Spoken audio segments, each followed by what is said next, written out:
Guys, it's a new moon video. I'm gonna go for like a minute. Like, I'll be back and finish it with you guys, okay? It's destroying society. But Instagram used to be a great site.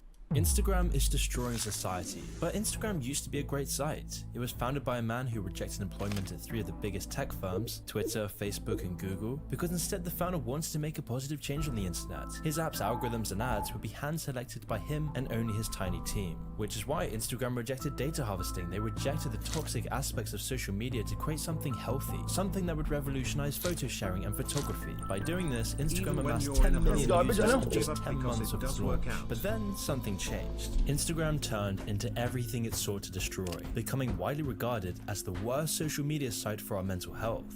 With 400 million Instagram users now feeling unattractive, leading to the term Instagram reality going mainstream. And of course, this has resulted in skyrocketing levels of depression, anxiety, and eating disorders. With Instagram even admitting that the app is, quote, harmful for a sizable percentage of teens. All of this, and yet Instagram is now planning to release a version of the app for children under the age of 13. So what's behind the change in the app? What made Instagram so toxic? Well, once you understand how Zuckerberg manipulated Instagram and its co-founders for personal gain, you start to understand the bigger picture of what Instagram really means for Facebook's future and what this means for us. And trust me, in the next 5 years, it's gonna get bad. But to understand why, we need to go back to where it all started. Kevin and Mike were seemingly normal kids with an affinity for coding. Although little was public about Mike's early life, Kevin, on the other hand, was particularly destined to work in tech. His parents were both from a corporate tech background, and Kevin spent much of his childhood gaming and designing his own levels. This early interest led him to study management science and engineering at Stanford, and it was at Stanford that Kevin Systrom would meet his fellow co-founder, Mike Krieger. During his studies, Kevin was exceptional, being accepted into the highly selective Mayfield Fellows program, where he would take part in an internship program at startup companies. No NFTs, One of these startup companies he would work at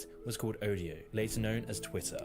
However, Kevin Systrom would only leave after a few months, but not until he made essential connections with Twitter's founders. It was these sorts of newfound connections in Silicon Valley that also meant he would cross paths with Mark Zuckerberg. He was actually offered a job at Facebook, but declined the offer to instead study photography in Italy, which, to make clear, meant that Kevin Systrom had narrowly avoided jobs at 2 of the biggest tech companies. He had no idea on the missed potential, and instead of making billions, he would cash his chips in on studying photography instead. Something that would actually surprisingly pay dividends later on. And over the next few years, Kevin would work for a few different tech companies. He even spent some time working at Google, but his passion still lay in building something of his own. To many, it would seem like Kevin had missed the boat, turning down 3 separate dream jobs. We're talking about 2006, the time that Facebook, Twitter, Google were all just blowing up, and yet Kevin missed all of these opportunities. But what he would do next would more than make up for this. And so, following his passion, Systrom would want to compete with all these companies he worked at. But his first foray into entrepreneurship wasn't really a success by any means. His first business would be simple. Kevin would reconnect with his Stanford friend Mike, who was a professional software engineer. The two would then work together to build an app called Bourbon. Bourbon was a sort of check-in app,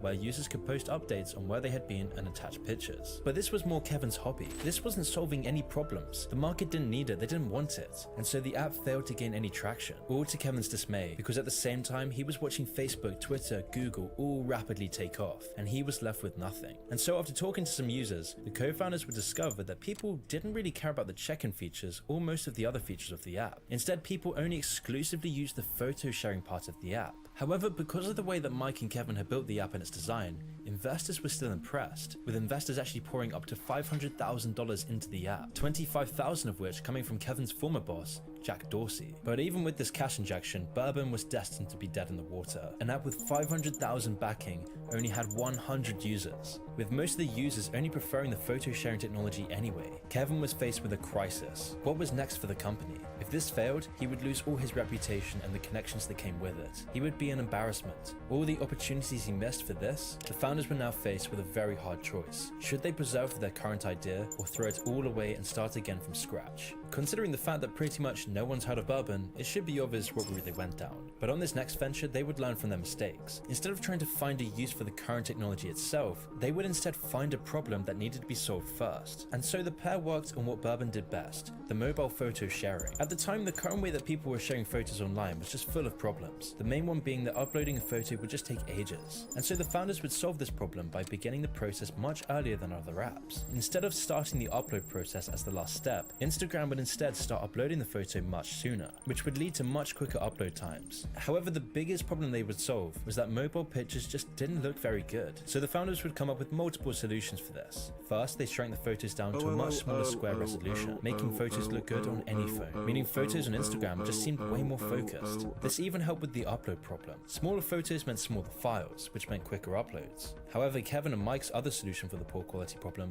was their most ingenious yet. They would build photos into the new app, letting anyone give their photos a professional touch, and after 8 weeks of all this hard work, the app was ready for release in 2010. The only thing they needed now was a new name, and they decided on Instagram. Within days of Instagram's release, it was immediately clear that all their innovation had paid off. Instagram was a smash hit. People absolutely loved it. On December 12th, I wasn't joking off, okay? I went to the bathroom. Have a and, wonderful day, chat. 2010, Instagram had gained I didn't really order food because I got twisted. And of course, this crazy growth was then supplemented by even you bigger got twisted in the investments. The company bathroom? raised $7 million. Dude, with how lucky I've been on the how lucky I've been when I'm at the bathroom, I just thought maybe I'm gonna get sneaking a bonus then. Funding in early 2011. Did you get it? Funding coming from a wide variety of people. Some came from venture capital firms like Benchmark Capital, and others were the Instagram founders' connections from Silicon Valley, with Jack Dorsey being a notable investor. This whole deal would eventually value Instagram at about $25 million. Not bad considering it was only released about half a year ago, but this amount was pennies compared to what Instagram would become. Now that Instagram had established itself and was gaining thousands of users every day, heads were starting to turn. Kevin and Mike were courting offers from numerous companies to buy Instagram, and the day-to-day work didn't pause for these deals either. Instagram required constant attention, especially because the founders didn't want to use an algorithm out of fear that it would be exploited. Instead, Instagram's small team of 12 would have to manually choose which photos were promoted on the platform. Whilst this was a stressful task, it ensured a certain level of quality on Instagram's homepage, and this hard work was paying off for Instagram massively. It seemed like the app had just unlimited potential. Firstly, the app had massive growth numbers. In June of 2011, around 8 months after its launch, Instagram had 5 million users, which would go on to be 10 million just 2 months after. Instagram's growth was then further boosted by endorsements from some massive names. Justin Bieber and Ariana Grande were early adopters, and they would bring their millions of fans to the platform. Because of this, Instagram was becoming the king of Silicon Valley. Instagram was now posing a major long-term threat to the giants of big tech, namely Twitter and Facebook, which is why it did seem likely that Twitter would buy Instagram, considering Jack Dorsey's personal connections with the founders, along with his substantial investments in the company, which is what made it all the more surprising when Facebook bought Instagram for $1 billion in early April of 2012. But why did the founders choose Facebook over all the other suitors? Well, it's all down to the deal they got. The most important part of the deal was that Instagram would stay largely independent of Facebook, despite becoming a subsidiary. Facebook would also give Instagram large amounts of funding and would help them grow their business. Systrom and Krieger would also stay as CEO and CTO respectively, enabling the company to be uninhibited in its growth. On top of this, the pair would make hundreds of millions from the deal. They would never need to work another day in their lives. Systrom alone is estimated to have made a cool $400 million in cash. And early on, Facebook were good with their promises. Numerous new features were quick. The deal is $1 billion and the guy makes $400 million in cash? Added to the app, like video sharing and photo tagging, as both of these concepts were already in Facebook's interface and were likely funded through the deal. However, all of this didn't come without a big cost. At the time of the deal, there weren't really any concerns about Facebook gaining a monopoly, but Instagram and Facebook have an incredibly similar platform. This, coupled with the immense growth of Instagram, should have raised at least a few alarms. I mean, Mark Zuckerberg and Jack Dorsey could see the real threat Instagram was posing to the social media space. However, the regulators somehow approved the acquisition without a second thought. Legal battles are still raging to this day about whether Facebook has a monopoly on social media. And we haven't even mentioned Facebook's ownership of WhatsApp, let alone the concept of the metaverse. Regardless, we'll get to these problems later in the video. The monopoly? Bro, that shit is fucking dying. What the fuck? Years after the acquisition in 2012, Instagram's growth would only continue to soar, hitting 50 million users in just 3 weeks after the acquisition. Nah, there's no way that they could say that Facebook and Instagram have the monopoly when it comes to social media. They would never fly in court, no shot. Acquisition, which would then rise to 100 million less than a year after that. But with this huge growth was also huge controversies that would mar Instagram's reputation. First, under Facebook, Instagram would update its terms of service, letting itself sell users' photos without paying the user or even telling them about it, which meant that Instagram now owned the millions of photos uploaded every day. And this was the first of the many sinister changes that came from Facebook's acquisition. But one issue had nothing to do with Facebook, and now guys, you guys understand that I'm out of my depth, okay? When it comes to social media, a lot of things are social media, right? And basically, it's not only what you think. It's probably gonna be like fucking It's probably gonna be Snapchat, fucking all the bullshit, all the other stuff. I'm pretty sure even YouTube counts as social media and whatnot. The whole wazoo. TikTok, yeah, the whole thing. So.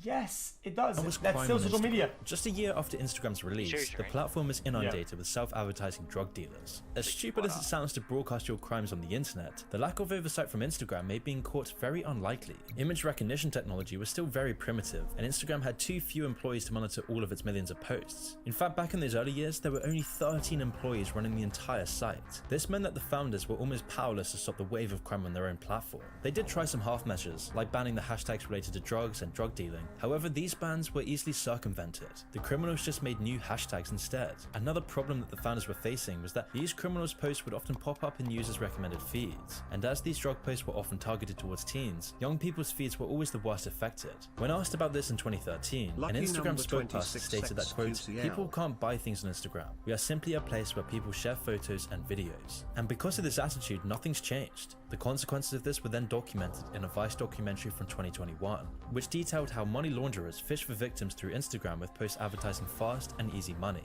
Once desperate people take the criminals' money, they are often manipulated into riskier and riskier. I hate to say it though, if people were gonna do this then, like this, they would do it somewhere else. Like, I don't know, like... schemes, which often results in the victims going to prison, or worse, being caught by other criminals. Because when the banks do catch on and freeze the money, the victims often end up owing thousands to organized criminal... Because the problem is the medium, right? The medium is flawed. But if it wasn't this, it would have been something else, I feel like. Like, people adapt. It's the same in whataboutism. People adapt. It's like... People could use Twitter and use code words, right? It was like, yo, guys, people are dealing drugs on Twitter with you through code words. It's like, yeah, I mean...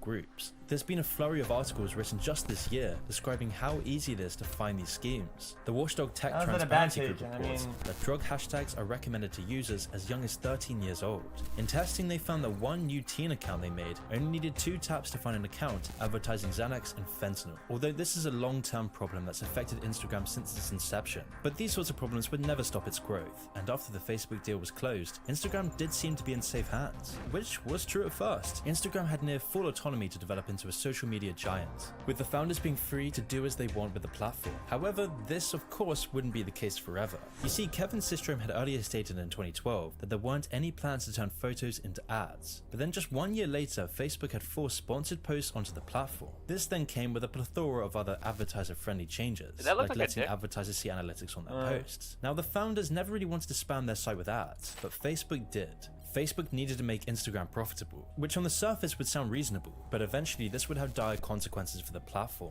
consequences that were bubbling under the surface. But on the surface, everything did seem to be going great. Instagram was becoming profitable, and by the summer of 2016, Instagram had amassed 500 million users. However, I feel like this is the classic tech sweet spot where the company is growing and gets the early day investment from investors and VCs or whatever, right?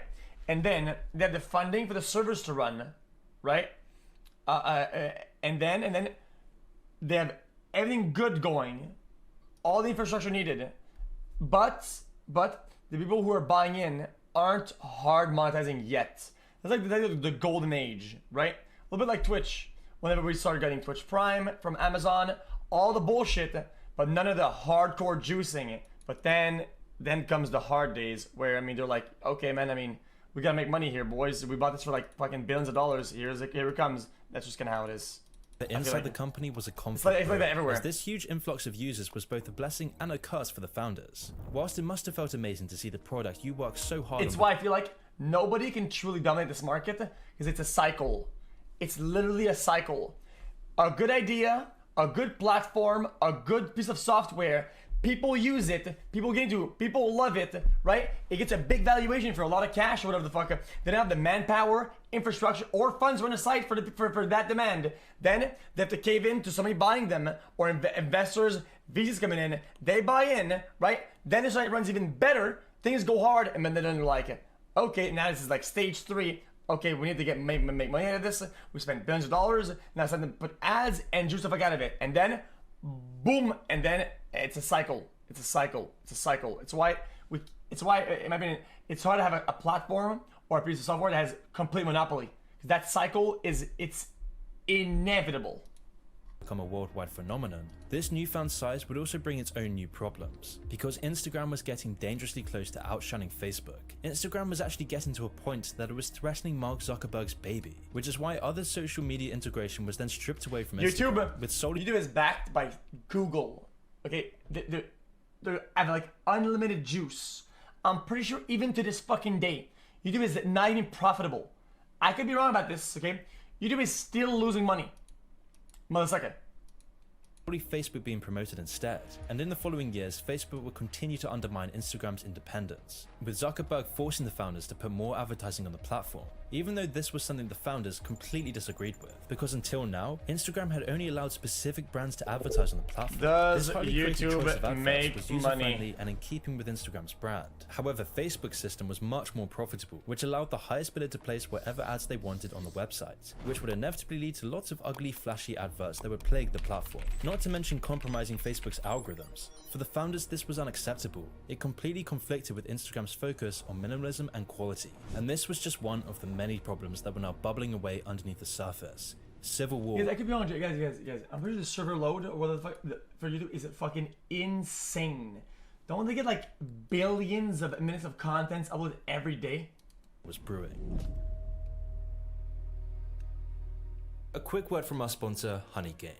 Passive income might sound too good to be true, but this isn't the case with today's sponsor, Honeygain. Honeygain is a magical app that makes you money just for keeping. All right. Now it's time for SunnyV2 to make a video about this guy, right? How Moon2 fell off, the rise and downfall of Moon. Shits on ads and whatnot, dude. Slams an ad in the middle of the anti-ad video. Boom. Slam that motherfucker. Drag him, king. Special link in the description below. Now back to the video.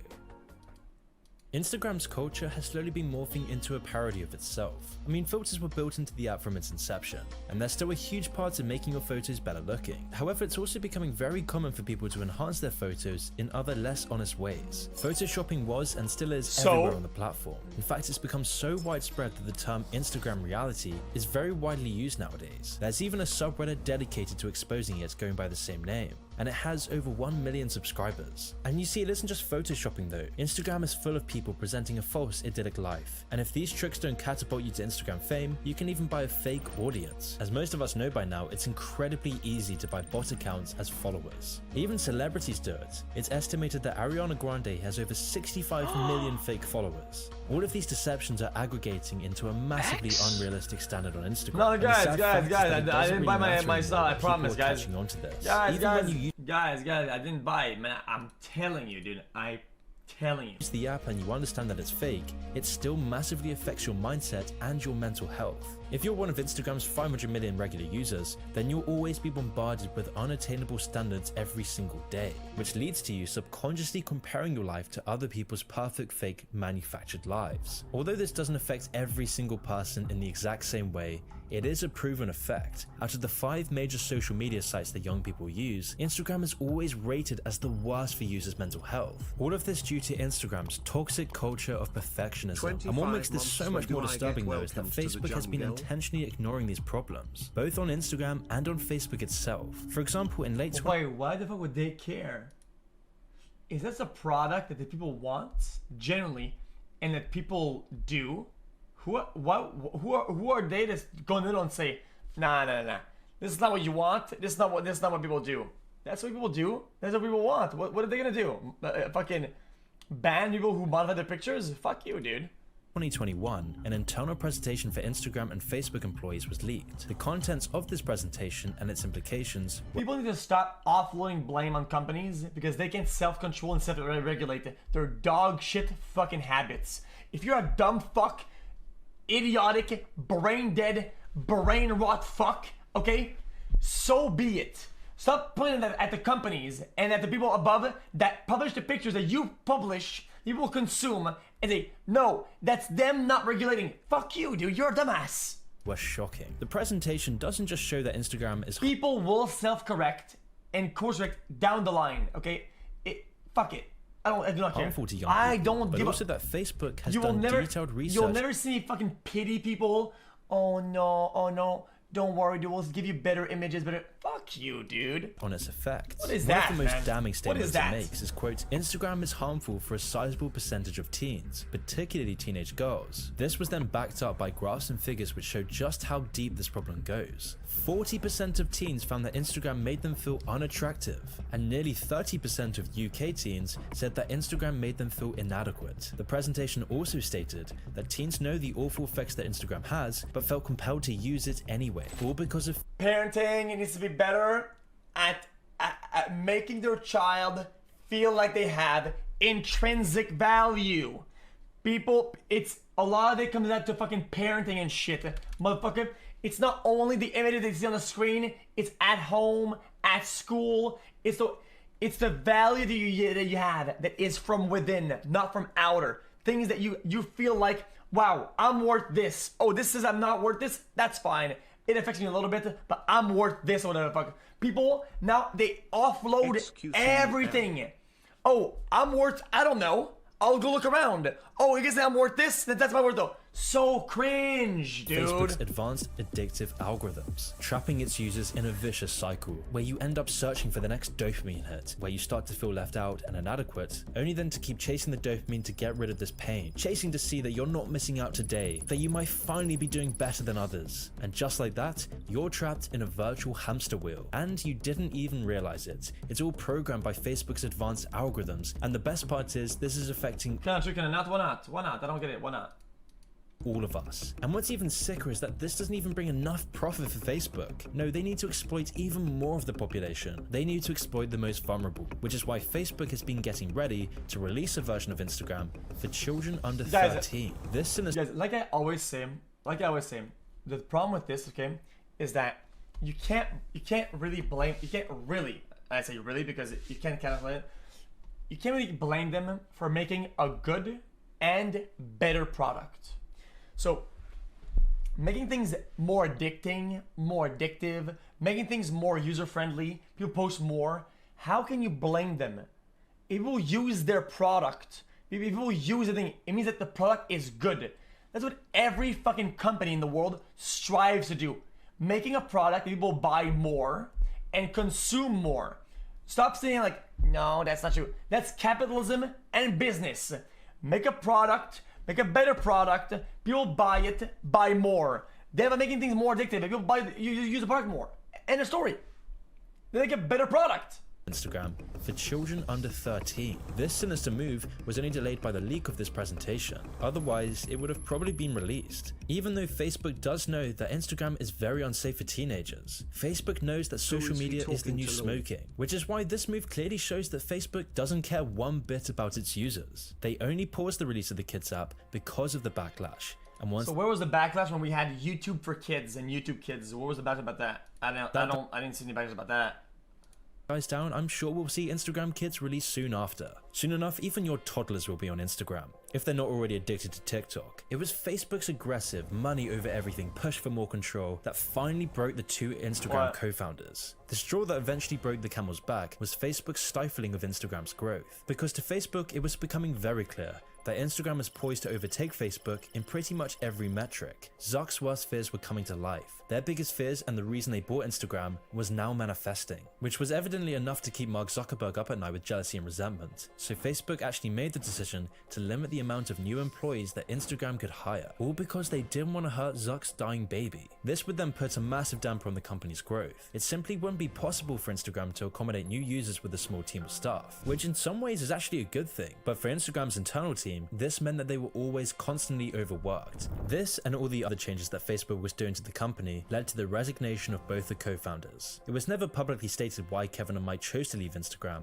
However, leaked documents showed that Systrom suspected that Zuckerberg was intentionally making his life miserable to try and push him out, all because Zuck wanted full control of Instagram. He didn't want Systrom running the company anymore. This was his plan all along. And so when the pair abruptly left the company, it was the final nail in Instagram's independence. Their unique vision for the company had been the key to its success, and whilst their departure left the Instagram team aimless, this wouldn't last for very long. Facebook and Zuckerberg were quick to consolidate their control of the app. It soon became clear that Instagram was to become a mere extension extension of Facebook. As if to rub salt in the wound, Instagram was even rebranded into Instagram from Facebook. With Facebook's takeover of Instagram completed, there would of course be immediate consequences. Firstly, Facebook moved Instagram completely onto their ad model. This would then open the floodgates to data collection and data harvesting, causing Instagram to be filled to the brim with adverts. And these adverts would be fueled on Instagram's new data collection model, which leads us on to the second change that Facebook was quick to make, and this was to apply their uniquely awful data collection policy to Instagram. By doing this, it would only take 1 year after the founders left for Facebook to land in hot water for the treatment of their user data, with the whole scandal culminating in a $5 billion fine. And then not long after this, a massive data leak at Instagram led to over 49 million users having their info exposed. The attack showcased Instagram's completely neglectful treatment of the private data they had been taking from their users. The breach contained lots of different types of data, contact info, profile pictures, even locations were leaked, and around 1 in 20 Instagram users were said to have been exposed. These leaks became all too common once Facebook had full control of Instagram, being a seemingly inevitable consequence of Facebook's policy of selling user data to third parties. But of course, Facebook isn't incentivized to change this policy either, because data is the core of Facebook. It's the one thing that led them to becoming a $1 trillion company. And breaches aren't the only problem with Instagram's misuse of data either. Again, in 2019, Instagram was exposed as having breached its terms of service after letting a marketing agency have access to data they said they'd keep private. The marketing agency had scraped data from millions of Instagram posts to create a detailed picture of its key demographic. Again, the data included people's biographical and location info, where they worked, and their interests. And what's even scarier is that Facebook is the only company that knows the full extent of their data harvesting. And this is why Facebook's growing monopolistic control over social media is a growing problem. This is what's so sinister about Facebook's constant expansion. I mean, we haven't even spoken about how Facebook is doing the exact same thing with WhatsApp as it did with Instagram. And let's keep in mind that by Facebook's constant control, it now has 3.5 billion users on all its platforms. No one has this much global control. This is unprecedented. This is something that emperors and kings across history have always wanted. So how is Facebook gaining so much control? Well, it's because Facebook addicts its users to the platforms. It's addicting society to their services. I mean, naturally, Facebook wants its users to engage as much as possible with the content on their sites. And it turns out that people are mostly engaged with things that spark negative emotions rather than positive ones. Yeah, we know this means that Facebook is incentivized to promote content that sows division between people. This is why we've become so divided in society, all of which was confirmed by ex-Facebook employee Frances Horgan. However, even darker is that Facebook isn't just content with their dominance over social media. They're not stopping until they have the whole Didn't it say that misinformation spreads 8 times faster than its counterpart? online world in their grasp. This is why Facebook has rebranded to Meta and is now so invested in the metaverse. With the world moving online at a faster rate every day, having control over a whole digital universe will extend Facebook's control by an order of magnitude. Because not only will Facebook control your screen life, but Facebook will now have control of your entire life, your entire reality and society, which is why you can guarantee that Facebook's executives are licking their lips at the thought of further addicting the global. Okay. The only reason why I think this is bad, isn't that it's actually bad, is that Meta is so dog shit, and the metaverse is such a dying dog trash idea that this is not going to affect anybody. This is not a problem. Global population to their services. Meta is and considering Facebook's hyperfixation on profits, it shows that they know that this is the future, where everyone's not only looking at their screens, but living in an actual universe run by Facebook, controlled by Zuck himself. Because right now, Facebook's control over people is big, but it could soon become effectively unlimited. Facebook's plan right now is to extend their control way past anything we've ever seen before. Guys, VR chat smokes that shit, on its worst day, It would take them a decade to catch up to VR chat, and even if they were to come close, anything come close to VR chat, they would have too much regulation and moderation and whatever amount of political problems, they couldn't even get halfway through the project to get there. Just stop. Just not. I'm starting to see this creep around. When I go on the tube and the London Underground, I'm now starting to see ads for the metaverse, which is why Instagram may just end up as a stepping stone on the path to Facebook's ever-increasing hold on society.